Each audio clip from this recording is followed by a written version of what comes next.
In today's video, I'll show you how to delete contacts in Mailchimp so you can keep your audience list clean and up to date. Once you log in, head straight to the Audience tab in the top navigation bar.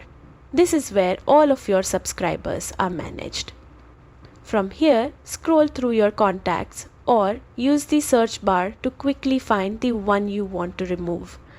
Next to each contact, you'll see 3 dots. Click them to open more options. From that menu, select Delete.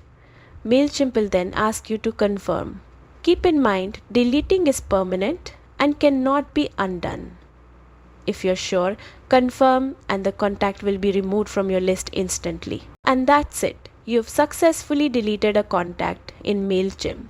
Regularly tidying your list helps improve engagement and keeps your email campaigns effective.